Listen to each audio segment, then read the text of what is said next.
बच्चों, कैसे हैं आप लोग। मुझे पूरी उम्मीद है कि आप लोग बहुत अच्छी तरीके से सीरियस कर रहे होंगे।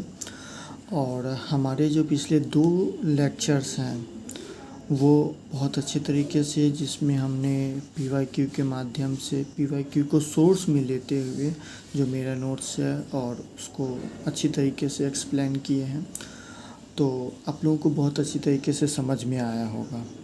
क्योंकि एक भी कमेंट्स नहीं है डाउट के लिए, तो फिर उम्मीद है कि आप लोग जितने भी लोग देखे होंगे उनको अच्छी तरीके से समझ में आया होगा, तभी तो कोई डाउट अराइज नहीं किए हैं। आइए, हम लोगों का आज 3rd लेक्चर है, जिसमें मैंने आप लोगों को बताया था कि स्टेज ऑफ चाइल्ड डेवलपमेंट होगा। कौन सा हमारा टॉपिक है? बाल विकास की अवस्थाएं। इसमें हम लोग ये देखेंगे कि बच्चे किस उम्र में उनका कैसा मेंटल प्रोग्रेस होता है, वो क्या क्या सीखते हैं, क्या क्या पढ़ते हैं, क्या क्या जानकारी इकट्ठा करते हैं, और उनके मन में क्या क्या बातें आती है। और उनके सारे इस टॉपिक के सारे क्वेश्चंस को हम लोग क्लियर करेंगे और अच्छी तरीके से समझेंगे। तो आइए, सबसे पहले हम लोगों का पहला अवस्था है प्री नेशन स्टेज। क्या है? Pre nation stage.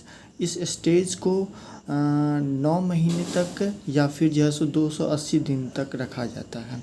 9 महीने कहने का मतलब ये है कि कॉन्सेप्शंस के एज, यानी कि फर्स्ट डे ऑफ कॉन्सेप्शन से लेकर के जब बच्चा का डिलीवरी होता है उस टाइम तक, यानी कि गर्भधारण की अवस्था, जब तक बच्चा अपनी माँ के पेट में रहता है, उसे कहते हैं प्री नेशन स्टेज। इससे पहले मैं आप लोगों को बता दूं कि ये जो हमारा लेक्चर है सीडीपी का, वो पेपर 1 और पेपर 2 दोनों के लिए है। और जितने भी पॉइंट इम्पोर्टेंट होंगे मैं आप लोगों को हाईलाइट कर दूंगा, बता दूंगा हर पॉइंट पे कि ये आपका पॉइंट आपके लिए बहुत ज़्यादा ज़रूरी है। तो उसको आप क्या करें कि पढ़ने के साथ साथ एक कॉपी में लिखते जाएं, ताकि जो मोस्ट इम्पोर्टेंट पॉइंट हैं वो आप लोगों को पता हो और लास्ट टाइम में आप एक बार थ्रू आउट रिवीजन कर सकें।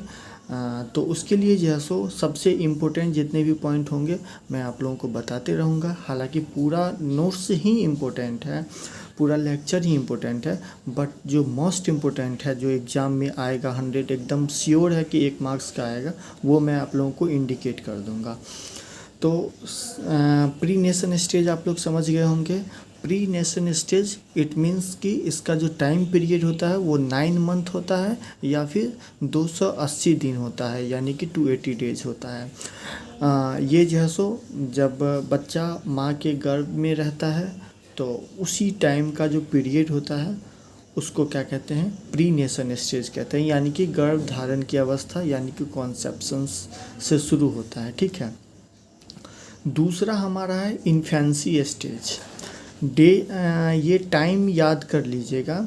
जैसे इन्फेंसी स्टेज है तो इन्फेंसी स्टेज में कितना से कितना ड्यूरेशन है, तो बच्चे के जन्म से लेकर के 2 वर्ष तक का ड्यूरेशन है। इन्फेंसी स्टेज में बच्चा आते हैं।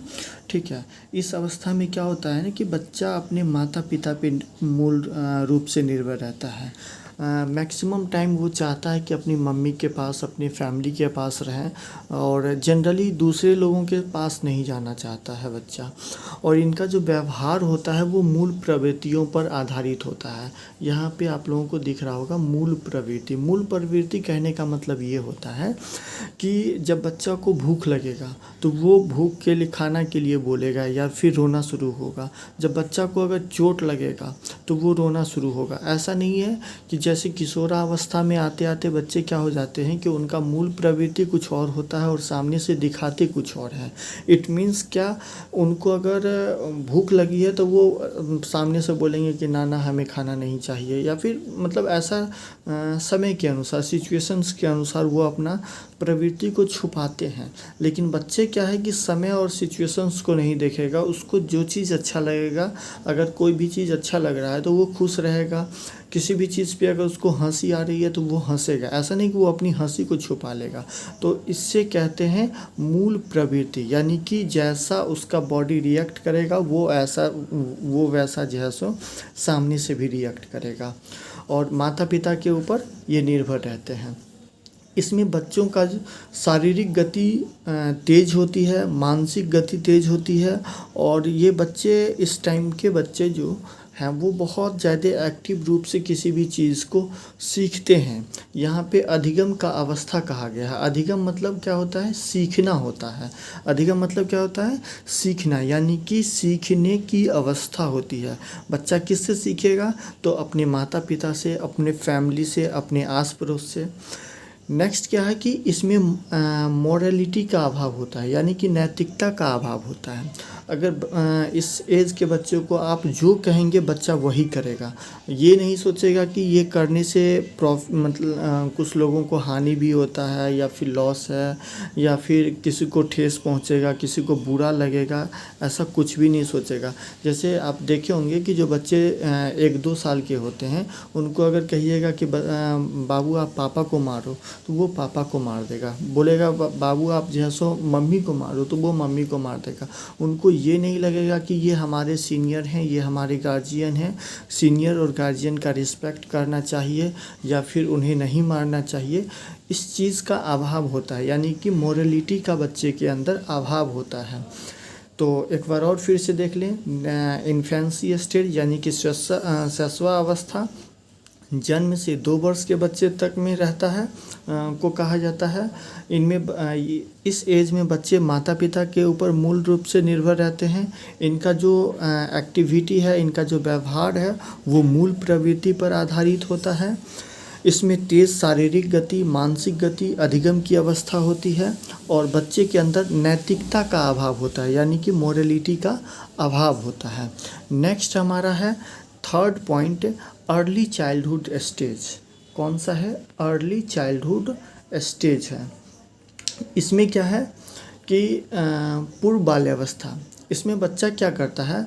अनुकरण के माध्यम से सीखता है। किस चीज़ के माध्यम से सीखता है? अनुकरण के माध्यम से सीखता है।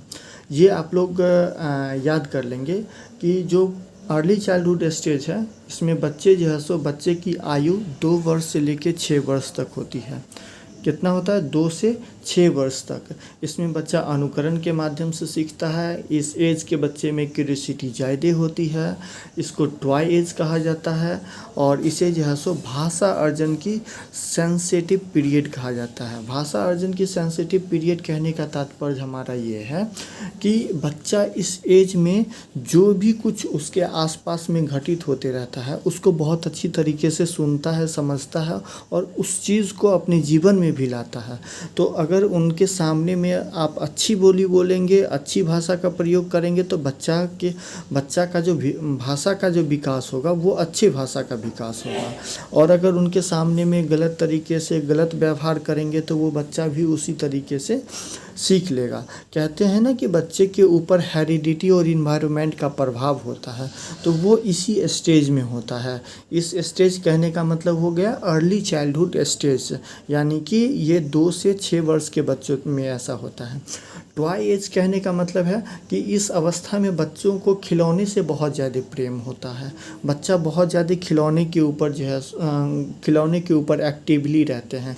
क्यूरियोसिटी कहने का मतलब ये होता है, क्यूरियोसिटी मतलब जिज्ञासा मतलब बच्चे बहुत सारे क्वेश्चन एराइज करेंगे। बहुत सारे क्वेश्चन यानी कि किसी भी चीज़ के बारे में, किसी भी टॉपिक के बारे में पूछेंगे। जैसे फ़ैन को अगर देख लिया तो पूछेगा फ़ैन कैसे चलता है। जैसे कार देख लिया तो बोलेगा मम्मी कार कैसे चलता है, वो क्यों होता है, कैसे होता है। तरह तरह के बहुत सारे क्वेश्चन एराइज करते हैं। तो वो किस एज में एराइज करते हैं? 2 से 6 वर्ष की एज में। इसे क्या कहते हैं? अर्ली चाइल्डहुड स्टेज कहते हैं, यानी कि पूर्व बाल्यावस्था कहते हैं। क्या कहते हैं? पूर्व बाल्यावस्था कहते हैं। इसमें बच्चे जो है सो कल्पनाशील वाले गेम में एक्टिवली भाग लेते हैं। कल्पनाशील मतलब वीडियो गेम। कल्पनाशील कहने का मतलब क्या हुआ? वीडियो गेम में बहुत ज़्यादा रुचि रखेंगे। मोबाइल वगैरह या टीवी वगैरह ये सब सारी चीज़ें में उनका ज़्यादा ध्यान केंद्रित रहेगा और वो सारी चीज़ें करेंगे। तो अर्ली चाइल्डहुड स्टेज में क्या है? बच्चा अनुकरण के माध्यम से सीखता है। अनुकरण कहने का मतलब क्या हो गया कि अपने आस पड़ोस से सीखता है। दूसरा क्या है? जिज्ञासा होती है, यानी कि क्यूरियोसिटी उसमें ज़्यादा होता है। बच्चे बहुत ज़्यादा क्वेश्चन एराइज करेंगे हर टॉपिक के ऊपर, हर चीज़ के ऊपर। इसे खिलौने का एज कहा जाता है, यानी कि टॉय एज कहा जाता है। भाषा अर्जन के लिए सबसे संवेदनशील समय होता है। क्या होता है? भाषा अर्जन के लिए सबसे संवेदनशील टाइम होता है। ये कौन सा होता है? अर्ली चाइल्डहुड स्टेज होता है। और बच्चे इस एज में कल्पनाशील वाले, यानी कि जो वीडियो गेम हैं उनमें ज़्यादा एक्टिवली भाग लेते हैं और उनमें ज़्यादा एक्टिव रहते हैं। फोर्थ हमारा टॉपिक है उत्तर बाल्यावस्था, यानी कि लेटर चाइल्डहुड और चाइल्डहुड स्टेज। ये एज कितने एज में होते हैं? तो ये 6 से 12 वर्ष के बच्चे में होते हैं। 6 से 12 वर्ष के बच्चे इस एज में आते हैं। किस एज में आते हैं? लेटर चाइल्डहुड स्टेज में आते हैं। अब आइए देखते हैं कि इनमें क्या क्या होती है। सबसे मोस्ट इम्पोर्टेंट पार्ट है जो हमारे सीटेट में पेपर 1 या पेपर 2 के बच्चे हैं, तो उनके लिए सबसे इम्पोर्टेंट पार्ट है ये लेटर चाइल्डहुड स्टेज। इसमें बच्चे के अंदर लॉजिकल थिंकिंग आती है। लॉजिकल थिंकिंग मतलब तार्किक चिंतन करेंगे बच्चे। जैसे हमने अर्ली चाइल्डहुड स्टेज में देखा कि क्यूरियोसिटी रहती है, यानी कि बच्चे क्वेश्चन एराइज करेंगे, लेकिन जो क्वेश्चन एराइज करेंगे और उसका जो आंसर मिलेगा उसके ऊपर उतना ज़्यादा ध्यान नहीं देंगे। अगर कोई गलत आंसर भी मिल रहा है तो वो उसी चीज़ को मान लेगा।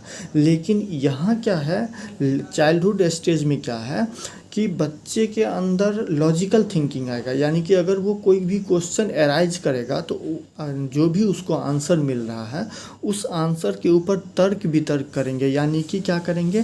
तार्किक चिंतन करेंगे बच्चे। इस एज में क्या करेंगे बच्चे? तार्किक चिंतन करेंगे। ये आरंभिक स्कूल एज कहा जाता है। इस एज में आरंभिक स्कूल एज कहने का मतलब ये हुआ कि बच्चे स्कूल जाना शुरू करते हैं। जनरली बच्चे इस एज में स्कूल जाना शुरू करते हैं। इसे गंदी अवस्था भी कहा जाता है। अब क्या कहा जाता है? गंदी अवस्था। गंदी अवस्था क्यों कहा जाता है? क्योंकि जो बच्चा है वो खेलने कूदने पे ज़्यादा ध्यान देता है। खेलने कूदने पे जैसे मिट्टी से खेलेगा, जैसे धूल में रहेगा, जैसे अगर बारिश हुआ तो वो बारिश में ज़्यादा नहाना पसंद करेगा। तो मतलब इसमें ये नहीं रहता है कि बच्चे को कि हम साफ़ सुथरे तरीके से रहें, हम साफ़ कपड़ा पहने। कोई बात नहीं है, बच्चे जो है सो कपड़ा गंदे कर लेते हैं, गंदी तरीके से रहते हैं, तो इस वजह से इन्हें गंदी अवस्था कहते हैं। गंदी अवस्था इस सेंस से कहा जाता है कि क्लीनलीनेस, यानी कि साफ सुथरा के तरह। ऐसा नहीं है कि गंदी अवस्था मतलब गलत क्रियाएं करेंगे, ये सारी नहीं है। गंदी अवस्था मतलब क्या है कि बच्चे गंदे तरीके से मिट्टी में खेलेंगे, बारिश में घूमेंगे, बॉडी में गंदा लगाएंगे, धूल मिट्टी लगाएंगे, तो इस वजह से इन्हें क्या कहा जाता है? गंदी अवस्था कहा जाता है। इसमें स्मार्ट एज भी कहा जाता है। स्मार्ट एज कहने का मतलब क्या है कि बच्चे का माइंड बहुत ज़्यादा एक्टिवली रूप से काम करेगा। किसी भी चीज़ को आप बताएंगे, बच्चे के सामने एक्सप्लेन करेंगे तो बच्चा तुरंत उस चीज़ को कैच करेगा। इसे गेम स्टेज कहा जाता है। क्या कहा जाता है? खिलौने का अवस्था, यानी कि बच्चा जो है सो गैंग, टोली और समूह में ज़्यादा बच्चा खेलना पसंद करता है। इस वजह से इसे क्या कहा जाता है? गेम स्टेज कहा जाता है। आप लोग नोटिस कीजिएगा कि अर्ली चाइल्डहुड में मैंने बताया कि टॉय एज कहा जाता है, यानी कि बच्चे खिलौना से ज़्यादा खेलते हैं। लेकिन जब चाइल्डहुड स्टेज आता है तो ये गेम स्टेज कहा जाता है, यानी कि बच्चे अब खिलौना के साथ नहीं बल्कि लोग के साथ, अपने समूह के साथ जो है सो खेलते हैं। इस वजह से इसे गैंग और टोली की अवस्था कहा जाता है। क्या कहा जाता है? इस वजह से इसे गैंग और टोली की अवस्था कहा जाता है। इस अवस्था में बच्चे सामान, पिक्चर्स, ये सारी चीज़ को बहुत अच्छी तरीके से कलेक्ट करेंगे, स्टोर करेंगे। और जैसे हम लोग जब इस एज में थे तो हम लोग क्या करते थे कि किसी भी चीज़ को, जैसे हम लोग कॉपी, हम लोगों का कॉपी ख़त्म हो जाता था तो उसमें क्या करते थे कि पेपर कटिंग करते थे। पेपर कटिंग जैसे जो हम लोगों का खेल वाला पेपर जो आता था, जैसे MS धोनी का पिक्चर हो गया, विराट कोहली का पिक्चर हो गया, तो ये सारे पिक्चर्स को कट करके और अपने कॉपी में चिपका करके रखते थे। तो ये भी एक तरह से स्टोर करने की प्रवृत्ति हुई है ना। और उसके बाद ये जो है ये पीरियड है, ये जीवन का यूनिक पीरियड कहा जाता है। यूनिक पीरियड इसलिए कहा जाता है क्योंकि बच्चे इसमें फ्यूचर के बारे में नहीं सोचते हैं, बल्कि जो रियल लाइफ है उसको एंजॉय करते हैं। जैसे खेलना हो गया, जैसे किसी भी चीज़ को समझना हो गया, ठीक है, किसी भी चीज़ को स्टोर करना हो गया। इसमें बच्चे का जो माइंड होता है वो बहुत ज़्यादा एक्टिवली रूप से काम करता है। एक्टिवली रूप से काम करने के पीछे क्यों मतलब ऐसा क्यों होता है? वो ऐसा इसलिए होता है क्योंकि बच्चा किसी भी चीज़ को लेके प्रेशर नहीं लेता है। जब बच्चा प्रेशर क्रिएट नहीं करेगा तो उसका आईक्यू लेवल बहुत ज़्यादा डेवलप होगा। अब देखे होंगे कि जो भी लोग होते हैं जिनके पास बहुत ज़्यादा प्रेशर होता है, जनरली उनका आईक्यू लेवल धीरे धीरे घटते रहता है। इस वजह से आप लोग भी हर हमेशा ऐसा कोशिश कीजिए कि मस्त रहिए, खुश रहिए और हर चीज़ को आराम से अचीव कीजिए। इंजॉय लेते हुए किसी भी चीज़ को पढ़ना है या फिर कोई भी काम करना है, जिससे क्या होगा कि आपके माइंड पे प्रेशर नहीं आएगा। माइंड पे प्रेशर नहीं आएगा तो आपका आईक्यू लेवल अच्छा होगा और किसी भी काम को बहुत अच्छी तरीके से आप लोग कर सकते हैं। तो इस एज में क्या है, हमने क्या क्या देखा कि ये लेटर चाइल्डहुड स्टेज यानी कि चाइल्डहुड पीरियड कहा जाता है। ये 6 से 12 वर्ष के बच्चों के लिए होता है। 6 से 12 वर्ष के बच्चे इसमें आते हैं। इस अवस्था में बच्चे जो है सो लॉजिकल थिंकिंग करते हैं। इसे आरंभिक स्कूल का एज कहा जाता है, गंदी अवस्था कहा जाता है, स्मार्ट एज कहा जाता है और ये गैम स्टेज कहा जाता है। यानी कि बच्चे जो है सो गैंग, टोली और ये सारे लोगों के साथ खेलते हैं। इसमें बच्चे को स्टोर यानी कि संग्रह करने की प्रवृत्ति होती है और ये जीवन का सबसे यूनिक पीरियड आता है। ये भी क्वेश्चन आ सकता है कि जीवन का सबसे यूनिक पीरियड किस अवस्था को कहा जाता है, तो चाइल्डहुड स्टेज या फिर लेटर चाइल्डहुड स्टेज को कहते हैं। नेक्स्ट हमारा टॉपिक है किशोरा अवस्था यानी कि एडोलेसेंस एज। एडोलेसेंस एज में एक ये जो टाइम पीरियड है इसको लेके थोड़ा सा ये रहता है। किसी किसी बुक में 12 वर्ष या फिर 13 वर्ष से स्टार्ट किया जाता है और 18 वर्ष तक होता है। तो आप लोग एग्ज़ाम में ये देख लीजिएगा, 12 हो या 13 हो तो उसको कंसर्न में ले लीजिएगा। तो इसको क्या कहते हैं, किशोरा अवस्था कहते हैं यानी कि एडोलेसेंस एज कहते हैं। आइए देखते हैं एडोलेसेंस एज में क्या क्या होती हैं, बच्चे की क्या क्या प्रवृत्ति होती है और बच्चे किस तरह से रिएक्ट करते हैं, है ना। तो इसे जीवन का सबसे कठिन काल कहा जाता है। जीवन का सबसे कठिन काल कहा जाता है, वो इसलिए कहा जाता है क्योंकि बच्चे अपने जीवन का लक्ष्य निर्धारण किशोरा अवस्था में ही करते हैं। तो उनको किस फील्ड में जाना है, उनको किस जैसे इंजीनियरिंग डिपार्टमेंट में जाना है या फिर किसी को डॉक्टर बनना है या किसी को यूपीएससी क्वालिफाई करना है, आईएएस पीसीएस में जाना है, तो इसी अवस्था में बच्चों का जो लक्ष्य होता है वो तय होता है। इसे संघर्ष और आंधी तूफान की भी अवस्था कहते हैं, साथ ही साथ इसे उलझन की अवस्था कहते हैं। यानी कि बच्चे तनाव में रहते हैं, बच्चे थिंकिंग करते रहते हैं कि उन्हें क्या करना है। मेन बात क्या होता है कि बच्चे को क्या करना है क्या नहीं करना है ये इसी अवस्था में पता चलता है और इसी अवस्था से वो बच्चे शुरू हो जाते हैं। इस अवस्था में बच्चे विषम लिंगी आकर्षण होते हैं बच्चे में। जैसे मेल है तो फीमेल की तरफ अट्रैक्ट होगा, फीमेल है तो मेल की तरफ अट्रैक्ट होगा। इसे गोल्ड एज कहा जाता है। गोल्ड एज इसलिए कहा जाता है क्योंकि बच्चे का जो फ्यूचर का निर्माण होता है यानी कि बच्चे के जो भविष्य का निर्माण होता है वो इसी एज में होता है। इस वजह से बच्चे के मतलब इस एज को क्या कहा जाता है, गोल्डन एज कहा जाता है।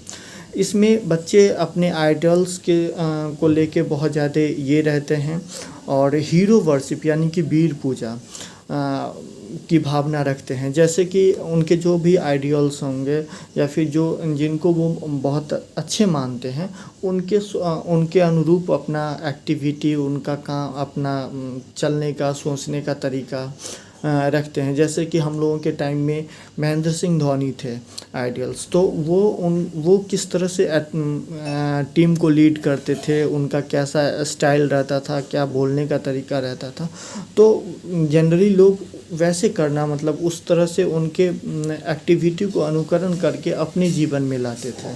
ठीक है, अभी आप लोग क्या करते होंगे, कैसे मतलब कौन से हीरो वर्शिप करते हैं ये आप लोग बताइएगा। दूसरा दूसरा क्या है कि इसे जो है सो इस अवस्था में बच्चे एब्स्ट्रैक्ट थिंकिंग करते हैं। एब्स्ट्रैक्ट थिंकिंग कहने का मतलब ये हुआ अमूर्त चिंतन। अमूर्त चिंतन मतलब अमूर्त जो चीज़ हमारे सामने नहीं है उसे क्या कहते हैं, अमूर्त कहते हैं। और उस चीज़ पे सोचना मतलब थिंकिंग करना, चिंतन करना। यानी कि जो बच्चे होते हैं वो फ्यूचर के बारे में ज़्यादा सोचते हैं और कल्पनाशील वाले मतलब ये में एक्टिव रहते हैं कि अच्छा ऐसा होगा तो ऐसा कर लेंगे, ये होगा तो वो कर लेंगे, और फ्यूचर के बारे में बहुत ज़्यादा सोचते रहते हैं। तो एब्स्ट्रैक्ट थिंकिंग होता है, यानी कि अमूर्त चिंतन होता है। तो आइए एक बार और फिर से रिवाइज कर लेते हैं। यानी कि जो किशोरावस्था होता है उसमें एब्स्ट्रैक्ट थिंकिंग होती है, हीरो वर्शिप होती है, इसे गोल्डन एज कहा जाता है। इसमें विषमलिंगी आकर्षण होता है। बच्चे जो है सो आंधी तूफान और संघर्ष की अवस्था में रहते हैं और ये जो है सो जीवन का सबसे कठिन काल कहा जाता है। तो ये रहा हम लोगों का स्टेज ऑफ चाइल्ड डेवलपमेंट, यानी कि बाल विकास की अवस्थाएं। आई होप आप लोग बहुत अच्छी तरीके से इसको एंजॉय किए होंगे और फिर मिलते हैं नेक्स्ट क्लासेस में। नेक्स्ट क्लास में हम लोग इंटेलिजेंस यानी कि बुद्धि के ऊपर चर्चा करेंगे, बुद्धि को पढ़ेंगे। तो फिर आप लोग अच्छी तरीके से पढ़िए। कोई भी डाउट हो आप लोग के लिए कमेंट सेक्शन खुला हुआ है और वहाँ पे आप लोग कमेंट एराइज कीजिए, पूछिए। मेरी पूरी कोशिश रहेगी कि हम आप लोगों के हर एक क्वेश्चंस को अच्छे तरीके से एक्सप्लेन करें, हर एक डाउट को क्लियर करें, ताकि आप लोगों का सीटेट का एग्ज़ाम बहुत अच्छी तरीके से जाए और आप लोग बहुत अच्छे मार्क्स लेकर के आएँ। तो फिर मिलते हैं नेक्स्ट क्लासेस में, तब तक के लिए धन्यवाद।